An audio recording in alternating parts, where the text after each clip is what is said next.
इस बार का टॉपिक है कार्बेनाइंस। सो बेसिकली कार्बेनाइंस होते ही क्या हैं? कार्बेनाइंस भी एक तरीके के हमारे मतलब क्या बोलते हैं, ये भी एक हमारे रिएक्टिव इंटरमीडिएट्स हैं, हम बात कर चुके हैं। तो लेट्स से कि हमारे पास एक टेट्राहेड्रल कार्बन है और उसमें एक लीविंग ग्रुप है या सब्स्टिट्यूएंट है, something like lithium, something like sodium. तो क्या होगा, क्योंकि लिथियम और कार्बन की इलेक्ट्रोनेगेटिविटी में कार्बन की इलेक्ट्रोनेगेटिविटी ज़्यादा है, तो शिफ्ट यहाँ पर होगा। इस शिफ्ट की वजह से क्या होगा, इस पे आएगा एक नेगेटिव चार्ज। तो नेगेटिव चार्ज आएगा तो अगर हम देखेंगे तो ये क्या रहा, sp3 हाइब्रिड ऑर्बिटल, और ये भी sp3 हाइब्रिड ऑर्बिटल रहा, लेकिन इसके पास में एक लोन पेयर आ गया। क्योंकि लोन पेयर में हमारे पास 2 इलेक्ट्रॉन्स हैं, तो इसलिए इस पे एक नेगेटिव चार्ज है। अब ये नेगेटिव चार्ज होने की वजह से क्या रहेगा, ये lone pair its structure is something like ammonia NH3। Ammonia कैसे स्ट्रक्चर रहता है, अगर तुमने थोड़ा पढ़ा हो 12th में, तो हाइड्रोजन कुछ इस तरीके से रहते हैं और लोन पेयर वैसा रहता है। देखो सिमिलर टाइप ऑफ स्ट्रक्चर यहाँ पर है, तो ये नेगेटिव चार्ज जनरेट होगा। तो इसकी करेक्टरिस्टिक क्या क्या है? पहली बात sp3 हाइब्रिडाइजेशन है, ज्योमेट्री क्या है, पिरामिडल है, ट्राइवेलेंट है, बिल्कुल सही, लेकिन ऑक्टेट कंप्लीट है, क्योंकि टोटल अगर आप नंबर ऑफ इलेक्ट्रॉन्स लेंगे, ठीक है, तो ये रहेगा। अब देखिए, क्योंकि इस पे नेगेटिव चार्ज है, तो हमें इस नेगेटिव चार्ज को स्टेबलाइज करना पड़ेगा। तो कोई और तरीका है जिससे कार्बन आयन जनरेट कर सके? बिल्कुल। अगर हम इसके ऊपर कोई इलेक्ट्रॉन विड्रॉइंग ग्रुप लगा दें, जैसे कौन कौन से ग्रुप हो सकते हैं, CH3 के साथ में अगर हम नाइट्रो लगा दें तो भी कार्बन आयन बहुत इजीली जनरेट हो जाएगा, क्योंकि नाइट्रो ग्रुप का बड़ा स्ट्रॉन्ग माइनस आई इफेक्ट है। साइनाइड डाल दें, ठीक है, नाइट, इसके अलावा क्या डाल सकते हैं, कार्बोक्सिलिक एसिड डाल सकते हैं, ठीक है, और कुछ डाल सकते हैं, बिल्कुल डाल सकते हैं, कीटोन ग्रुप डाल सकते हैं। तो ये जो है, ये बहुत ज़्यादा डिपेंड करेगा कौन सा इलेक्ट्रॉन विड्रॉइंग ग्रुप आप डाल रहे हैं, उस हिसाब से कार्बन आयन जनरेट कर सकते हैं। तो हम एग्जाम्पल के लिए ये वाला केस ले लेते हैं। तो जैसे ही हम ये करेंगे, इसको बोलते हैं, अगेन मैंने बोला था, कोई भी सब्स्टिट्यूएंट हो उसके बगल वाला कार्बन होता है अल्फा कार्बन, इस पे होते हैं अल्फा हाइड्रोजन। क्योंकि अगर हमने बेस डाला तो बेस क्या करेगा, प्रोटॉन एक्सेप्ट करेगा यहाँ से या यहाँ से, कहीं से भी एक्सेप्ट कर सकता है, तो एक नेगेटिव चार्ज बनेगा। और यहाँ पे क्या होगा, चार्ज डीलोकलाइजेशन, वो भी नेगेटिव चार्ज डीलोकलाइजेशन, और ये स्टेबल हो पाएगा। ये पूरा प्रोसेस क्या बोलते हैं इसको, रेजोनेंस। तो रेजोनेंस की वजह से भी हो सकता है, लेकिन जरूरी नहीं है कि रेजोनेंस ही रहे, नाइट्रो ग्रुप भी कर सकता है, साइनाइड, वो भी रेजोनेंस की वजह से ही करेगा। लेकिन इलेक्ट्रॉन विड्रॉइंग ग्रुप जनरली हम नेगेटिव चार्ज जनरेट कर सकते हैं, ठीक है। तो अब नेक्स्ट चीज करते हैं, मतलब नेक्स्ट उस पे जाते हैं। नेक्स्ट हमारा क्या है, क्योंकि इसका एक पिरामिडल स्ट्रक्चर है। देखिए, अमोनिया जो मॉलिक्यूल है, अमोनिया मॉलिक्यूल में एक कन्वर्जन होता है पिरामिडल इन्वर्जन।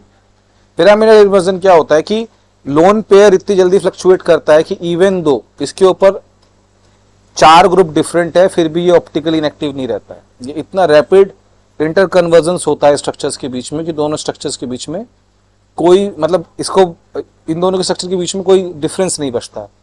तो this flipping is known as pyramidal inversion. तो कार्बन आयन पिरामिडल इन्वर्जन चाहते हैं, तो ये होने चाहिए थे optically active, but optically active होते नहीं है। अमोनिया के बदले फोस्पीन जो होता है, आई गेस इसमें थोड़ी ज्यादा ऑप्टिकल एक्टिविटी होती है। अगर आप इसका 2 स्ट्रक्चर्स देखें, एनर्जी वर्सेस रिएक्शन, आप ले लीजिए कि मतलब रिएक्शन कोऑर्डिनेट्स देखें, और मैं इसको अगर जनरेट करने की कोशिश करूं तो अमोनिया वाले केसेस में जो पिरामिडल का एनर्जी बैरियर है बहुत कम है इस कन्वर्जेंस का। मतलब अगर मैं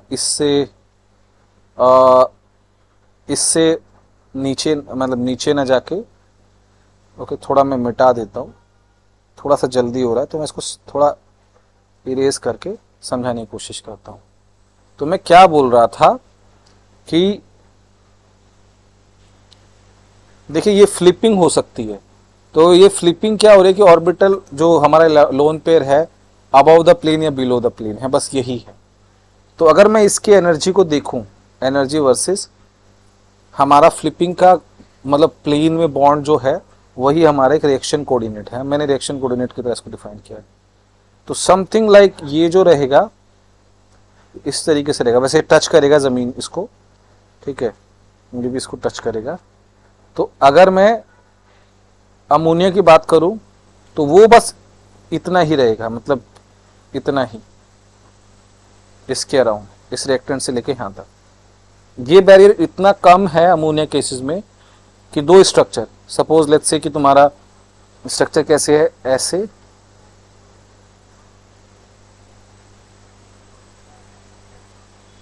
ऐसे, और एक स्ट्रक्चर है तुम्हारा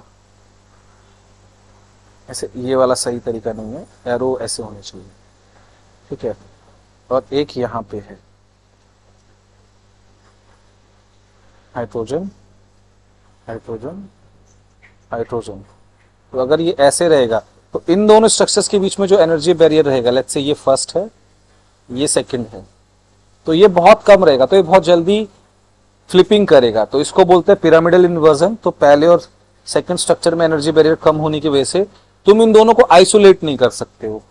लेकिन अगर तुम फॉस्फीन ले लोगे, इसके बदले नाइट्रोजन के बदले जस्ट फॉस्फीन डाल दिया, तो ये एनर्जी बैरियर बढ़ जाएगा, ये एनर्जी बैरियर इतना बढ़ जाएगा कि हम सेपरेट कर पाएंगे, अगर प्रोवाइडेड दैट ये अगर ये जो ग्रुप हैं ये सारे अलग हैं, लेट्स से ये R1 है, ये R2 है, R3 है, मतलब बड़े एल्काइल ग्रुप है, तो मोशन को हम, ऑप्टिकल एक्टिविटी को कम कर सकते हैं हम।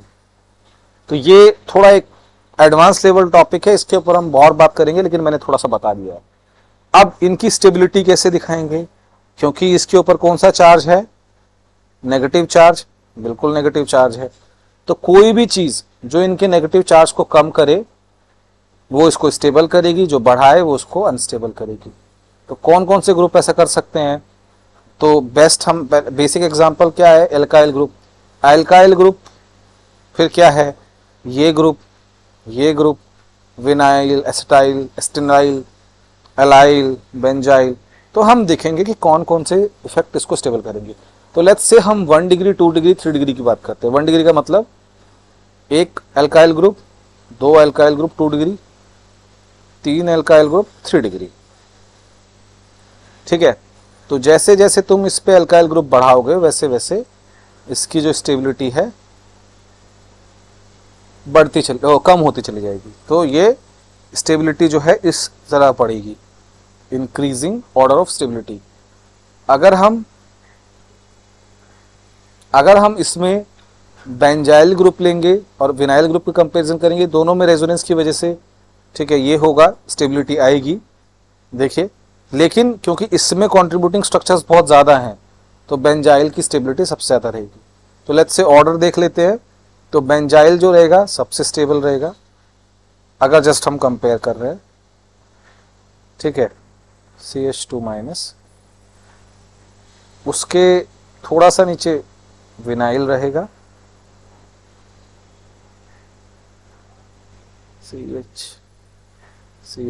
सिंगल बॉन्ड है, CH2 माइनस। उसके बाद में कौन से रहेंगे, उसके बाद में मिथाइल रहेगा, CH3 माइनस। फिर हमारा 2 डिग्री मिथाइल रहेगा और सबसे कम अनस्टेबल 3 डिग्री। तो स्टेबिलिटी ऑर्डर समझ में आ रहा है। और इससे ज़्यादा स्टेबल कौन सा रहेगा, जिसके ऊपर 2 फिनाइल रिंग रहेंगे। इससे ज़्यादा स्टेबल रहेगा जिसके ऊपर 3 फिनाइल रिंग रहेंगे। तो बहुत ही अच्छे तरीके से हम इस बात को समझ पा रहे हैं कि एल्काइल कार्बोनाइन जो हैं स्टेबलाइज होते हैं इससे। लेकिन ये एडवांस टॉपिक है।